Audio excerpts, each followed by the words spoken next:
किसी न्यायालय में उसके विरुद्ध है, यानी जो पार्लियामेंट में जो सदस्य जो बोले उनके विरुद्ध किसी न्यायालय में कोई कार्रवाई नहीं की जा सकती है।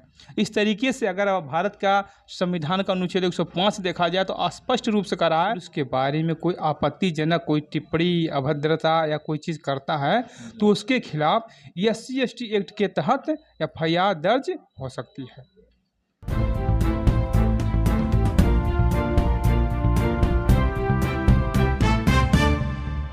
नमस्कार, आप देख रहे हैं DK News 24 सच की राह और हम हैं आपके साथ धर्मेंद्र कुमार। हम आए हुए हैं सहजनवा तहसील में जो गोरखपुर के ज़िले के अंतर्गत आता है और आज हम बात करेंगे देश के गृह मंत्री माननीय अमित शाह जी जो सदन में बयान दिए हैं कि मान्यवर इस समय फैशन हो गया है अंबेडकर कहना जो है फैशन हो गया है। अगर इतनी बार अंबेडकर का नाम, इतनी बार अगर नाम भगवान का लिया जाए तो 7 जन्मों तक स्वर्ग मिल सकता है, 7 जन्मों तक स्वर्ग मिल सकता है। इसी बयान को लेकर पूरे देश में हाहाकार मचा हुआ है, पूरा देश में हंगामा मच गया है कि आप जो है अंबेडकर का जो है अपमान किए हैं। आज हम एडवोकेट यशवंत भारती जी से जानेंगे, क्योंकि ये एडवोकेट हैं, इनसे जानेंगे क्या गृह मंत्री अमित शाह जी के ऊपर FIR दर्ज हो सकता है या नहीं। इन्हीं सब मुद्दों पर आज चर्चा करेंगे। सर, हमारे चैनल में आपका स्वागत है। धन्यवाद। चैनल देखने वाले साथियों को नमस्कार, जय भीम, नमो बुद्धाय। सर, इस समय जो गृह मंत्री अमित शाह जो बयान दिए हैं आज के डेट में काफ़ी जो है सुर्खियों में चल रहा है यही खबर कि अंबेडकर मानवर इस समय फैशन हो गया है। इतनी बार अगर नाम भगवान का लिया जाए तो 7 जन्मों तक स्वर्ग मिलेगा। इस पर जो है पूरे भारत की जनता जो है आक्रोश जताई है। कहीं न कहीं हर जगहों पर जो है कहीं उनका अमित शाह का पुतला फूंका जा रहा है तो कहीं उनके फ़ोटो पर जो है जूते चप्पल से लोग बरसात कर रहे हैं। मनो तमाम जगहों पर देखा जा रहा है। सारे जो जितने भी बहुजन समाज में या समाजवादी पार्टी के हैं या कांग्रेस के कार्यकर्ता हैं, सब जो है आक्रोश हो गए हैं, जिनके कारण जो है लोग मांग कर रहे हैं कि उनको माफ़ी मांगना चाहिए। वो माफ़ी नहीं मांग रहे हैं, तो अगर वो माफ़ी नहीं मांग रहे हैं तो क्या उनके ऊपर FIR दर्ज हो सकता है? देखिए, आपका सवाल तो बहुत बढ़िया है। जिस तरीके से गृह मंत्री के द्वारा ये बयान दिया गया है कि महोदय अब ये फैशन हो गया है कि अंबेडकर अगर इतनी बार लोग अगर भगवान का नाम लेते तो 7 जन्मों का स्वर्ग मिलता। पूरे देश में अमित शाह के खिलाफ, जो इस देश के गृह मंत्री हैं, उनके खिलाफ उनका पुतला, उनका दहन और अंबेडकरवादी रोड पे उतरकर उनके खिलाफ प्रदर्शन, नारेबाजी कर रहे हैं। ये तो पूरा देश देख रहा है। कुछ लोगों के द्वारा मांग किया जा रहा है कि अमित शाह ने बाबा साहब का अपमान किया है और उनके ऊपर FIR दर्ज होनी चाहिए। तो मैं बता देना चाहता हूं कि जो SC/ST कानून है हमारे पास, वो है अनुसूचित जाति जनजाति अत्याचार निवारण अधिनियम 1989। ये वो किताब है जिसको लोग SC/ST एक्ट के नाम से जानते हैं। और इस किताब मानो इस कानून में, ये किताब नहीं, ये कानून है, और जिसको कांग्रेस की सरकार के द्वारा ये बिल लाया गया था।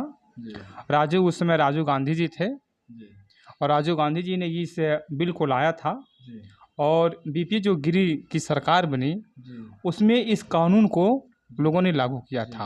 SC/ST एक्ट के प्रावधानों को लागू कराया गया था। इस प्रावधान में तब वो चीज़ें नहीं थी जो आज अमित शाह माननीय गृह मंत्री जी ने जो बाबा साहब के बारे में कहा है, जो देश में मांग उठ रही कि उन्होंने बाबा साहब का अपमान किया है। लेकिन ये जब कानून बना था तो इस कानून में वो चीज़ें नहीं थी। खुद ही जब माननीय नरेंद्र मोदी जी जब अपनी सरकार में आए तो 2016 में खुद भाजपा के लोगों ने 2016 में इस कानून में संशोधन किया और संशोधन करने के बाद जो यह था कि अत्याचार की श्रेणी में जो कंटेंट आते थे, तो पहले तो ये था कि अत्याचार की श्रेणी में मिला जुला के और 15 कंटेंट थे कि अत्याचार की श्रेणी में 15 ये चीज़ें आती थी। लेकिन इस सरकार ने संशोधन करके कुछ और चीज़ों को बढ़ा दिया, यानी 29 पॉइंट और बढ़ा दिया, जिसमें ये पॉइंट भी बढ़ाया गया और जिसमें जो ये SC/ST एक्ट का जो ये कानून है, जो 31F में ये साफ साफ लिखा है कि अगर कोई महापुरुष के बारे में कोई आपत्तिजनक कोई टिप्पणी, अभद्रता या कोई चीज़ करता है तो उसके खिलाफ SC/ST एक्ट के तहत FIR दर्ज हो सकती है। तो अगर इस कानून को देखा जाए तो मैं आपको दिखा देना चाहता हूं कि तमाम लोगों में अभी कन्फ्यूजन है कि क्या FIR दर्ज हो सकती है कि नहीं हो सकती है। तो SC/ST एक्ट का जो ये कानून है, ये चूँकि ये कानून सबके पास पता नहीं है कि नहीं है, लेकिन जो इसमें 31F में लिखा हुआ साफ साफ लिखा कि अनुसूचित जातियों या अनुसूचित जनजातियों के सदस्यों द्वारा अति श्रद्धा से माने जाने वाले किसी दिवंगत व्यक्ति का या तो लिखित या तो मौखिक शब्दों द्वारा या किसी अन्य साधन से अनादर करेगा।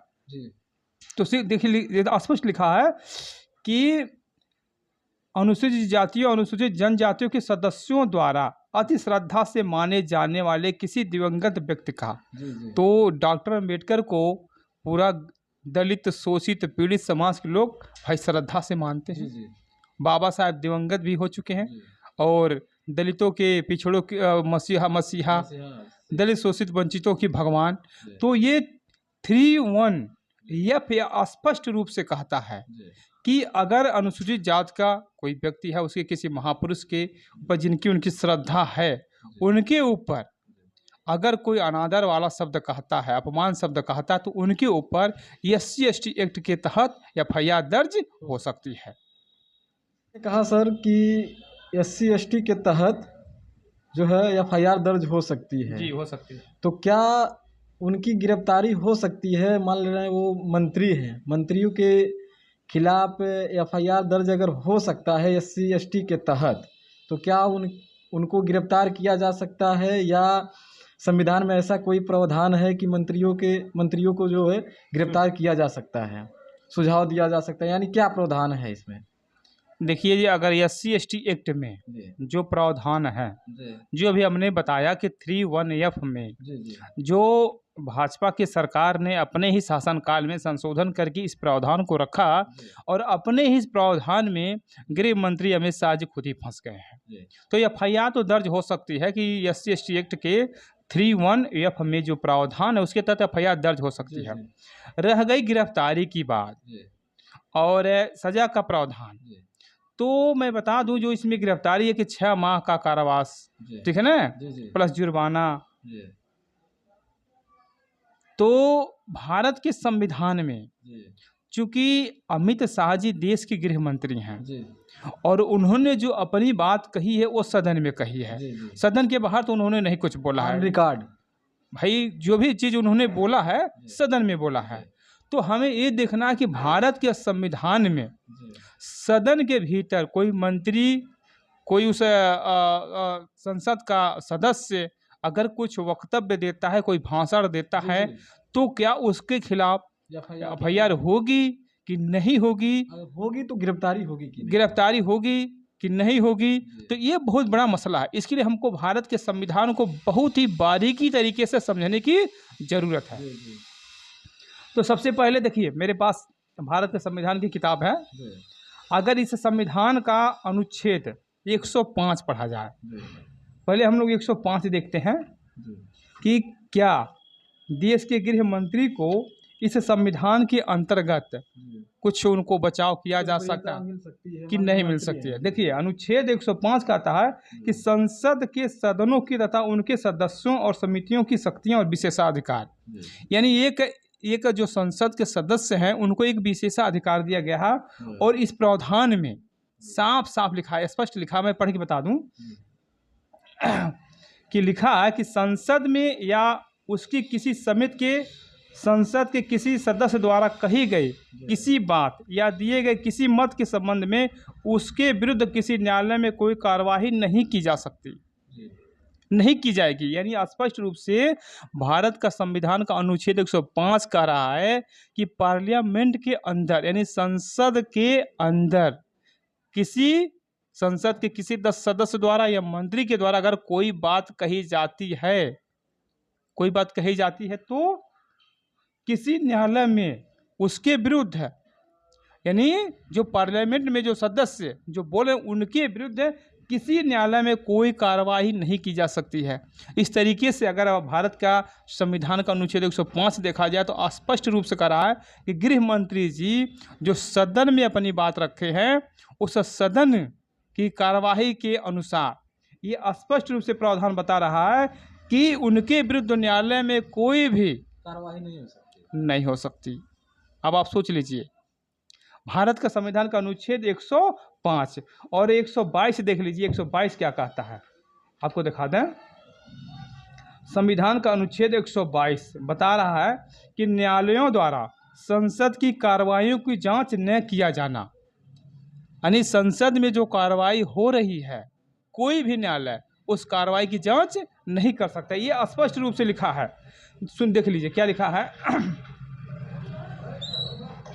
खंड 2 में लिखा है, खंड 1 लिखा है कि संसद की किसी कार्रवाई की विधिमान्यता की प्रक्रिया की किसी अभिकथन अनियमितता के आधार पर प्रश्नगत नहीं किया जाएगा। दूसरा लिखा, संसद का कोई अधिकारी या सदस्य जिसमें इस संविधान द्वारा या इसके अधीन संसद में प्रक्रिया या कार्य संचालन का विनियमन करने की अथवा व्यवस्था बनाए रखने की शक्तियां निहित हैं, उन शक्तियों के अपने प्रयोग के विषय में किसी न्यायालय के अधीन नहीं होगा। तो ये एक तरीके से स्पष्ट लिखा कि न्यायालयों द्वारा संसद की कार्रवाइयों की जांच न किया जाना। यानी आज जिस तरीके से हमारे माननीय गृह मंत्री जी ने पार्लियामेंट में अपना बयान दिया तो उस बयान के आधार पर न्यायालय कोई भी कार्रवाई कर नहीं सकता। तो भारत का संविधान का अनुच्छेद 122, 105 और ये स्पष्ट रूप से है, और अनुच्छेद 88 कहीं ना कहीं भारत का संविधान में जो है ये चीज़ें जो है लीगल नहीं है कि क्या नाम है, पार्लियामेंट में अगर कोई मंत्री या कोई सदस्य द्वारा कोई भी बात कही जा रही है तो उसके खिलाफ जो है किसी न्यायालय में कार्रवाई नहीं हो सकती। स्पष्ट रूप से भारत का संविधान का अनुच्छेद 105, 122 और 88 स्पष्ट रूप से संसद, चूंकि देखिए जो लोग करोड़ों लोग जो है भारत के करोड़ों शोषित वंचित समाज के लोग जो है आज के डेट में मांग कर रहे हैं कि गृह मंत्री अमित शाह को जो है माफ़ी मांगनी चाहिए, अपने पद से इस्तीफा देना चाहिए। आखिर उस किस बेस पर कह रहे हैं? देखिए, भारत का संविधान का अनुच्छेद 88 कह रहा कि सदनों के बारे में मंत्रियों और महान्यायवादी के अधिकार, ये देखिए एक अधिकार दिया गया है। और देखिए ये ऐसा अधिकार संविधान निर्माताओं ने बहुत सोच समझ के संविधान को बनाया। आपने कहा SC ST कानून के तहत जो है FIR दर्ज हो सकती है, तो आखिर ये SC ST कहाँ, ये जो एक कानून बनाया गया इस एक किस संविधान में आखिर अंकित किया गया है? देखिए ये जो SC ST एक्ट का कानून है इसके तहत FIR तो दर्ज हो सकती है। ये SC ST जो कानून है आखिर ये कानून कहाँ दर्शाया गया है, किस किताब में दर्शाया गया है? देखिए ये कानून 1989 में बना था।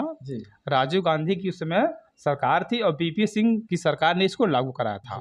लेकिन चूंकि भाजपा की सरकार ने जब 2016 में इसमें संशोधन करके और जो अभी प्रावधान मैंने बताया कि 31F में वो प्रावधान रखा गया है कि कोई भी व्यक्ति किसी महापुरुष के खिलाफ अगर अनादर या अशब्द बोलता है तो उसके खिलाफ FIR दर्ज हो सकती है। लेकिन ये भारत का संविधान जो संसद के सदस्य हैं, जो संसद के मंत्री हैं, उनको ये विशेषाधिकार देता है कि कोई भी बात स्वतंत्र रूप से सदन में कहने के लिए, ठीक है ना, उनके ऊपर कोई बाध्यता नहीं। यानी वो संसद के सदन के अंदर कोई भी बात बोल सकते हैं और जो भी बात वो बोलेंगे, अब जैसे आप मान लिया अमित शाह ने बोल दिया, अब लोगों को लग रहा है कि बाबा साहब का अपमान हुआ, अपमान तो हुआ, लेकिन ये भारत का संविधान गृह मंत्री जी का संरक्षण कर रहा है और उनके खिलाफ किसी न्यायालय में कोई भी सुनवाई नहीं हो सकती, ये भारत का संविधान स्पष्ट रूप से कह रहा है। तो इस तरीके से देखा जाए तो एफआईआर तो दर्ज हो सकती है, तो एफआईआर दर्ज होगी तो क्या होगा? जब एफआईआर दर्ज होता तो उस पर कार्रवाई तो होना ही है। नहीं होगा। ये तो भारत का, चूंकि ये देश भारत के संविधान से चलता है। तो और आखिर ये SC/ST एक्ट, आप सुन लीजिए, ये SC/ST एक्ट इस संविधान के अंतर्गत ही है। और जब इसमें तो कहा गया कि एफआईआर दर्ज हो सकती है, महापुरुषों का अपमान एफआईआर, लेकिन ये स्पष्ट रूप से प्रावधान बता रहा है कि संविधान का अनुच्छेद 105, 122 और 88 कि संसद के किसी सदस्य को, मंत्री को अपनी बात को सदन में रखने की पूर्ण स्वतंत्रता है। उस पूर्ण स्वतंत्रता में अगर किसी के खिलाफ अभद्र टिप्पणी भी वो कर सकता है या कर देता है तो भी उसके खिलाफ कोई कार्रवाई न्यायालय नहीं करेगा। इसमें स्पष्ट है कि जैसे एफआईआर दर्ज हो गया, SC/ST एक्ट के ये अपने थाने पर जाकर एफआईआर दर्ज करवा दिया, तो जब होगा क्या, जब वो न्यायालय में जाएगा तो हाईकोर्ट क्या करेगा? इस एफआईआर को खारिज कर देगा, या फिर को क्या करेगा? खारिज कर देगा। तो आप स्पष्ट समझ लीजिए कि ये पूरा देश भारत के संविधान से चलता है, और इसमें चाहे मंत्री हो, चाहे सदन के सदस्य हो, उनको पूर्ण रूप से, स्वतंत्र रूप से अधिकारता मिली हुई है कि वो सदन के अंदर कोई भी बात, अभी आप देखते होंगे सदन के अंदर लोग गाली गलौज कर देते हैं, कुर्सी चलौल करते हैं, मारा पीटा कुल हो जाता है, लेकिन वो सदन की कार्रवाई है, और सदन की कार्रवाई के अंदर जो कार्रवाई हो रही है उसके खिलाफ, किसी भी सदस्य के खिलाफ कोई एफआईआर दर्ज नहीं हो सकती है, यानी कोई मतलब न्यायालय कोई कार्रवाई कर ही नहीं सकती है। ये संविधान में स्पष्ट रूप से प्रावधान है। का संविधान संसद में सांसदों को या मंत्रियों को इतना स्वतंत्रता दे दी है कि अगर संसद में वो किसी महापुरुष का जो है अपमान करें या कुछ भी बोलें तो उनके ऊपर कुछ कार्रवाई नहीं होगी, नहीं हो सकती है। ये स्पष्ट देखिए, भारत का संविधान पूरा स्पष्ट रूप से, पूरा अनुच्छेद 105, 122, 88 पढ़ लीजिए। पूरा पार्लियामेंट के जितने भी सदस्य हैं, जो मंत्री हैं या सदस्य हैं, उनको पूरी सुरक्षा दी गई है। हमने देखा ना कि मैंने बताया ना कि अनुच्छेद 122 क्या कर रहा है, 105 क्या कर रहा है, यानी मंत्रियों को, सदस्यों को क्या संरक्षण दे रही है। कौन? ये भारत का संविधान। SC/ST जब कानून लागू किया गया तो क्या SC/ST कानून जब लागू किए उस समय तो संविधान को बिना पढ़े SC/ST कानून नहीं, देखिए, जो भी कानून बनता है संविधान के दायरे में बनता है। पहली बात जानिए, जो भी कानून बनेगा संविधान के दायरे में बनेगा। तो और ये भी कानून संविधान का क्या मतलब हुआ? ये नहीं, ये है ना, ये कानून जो बना ये संविधान के दायरे में बना, लेकिन इसमें लिखा गया, इसमें भाजपा सरकार ने 2016 में संशोधन करके इस प्रावधान को रखा, जो प्रावधान मैंने बताया।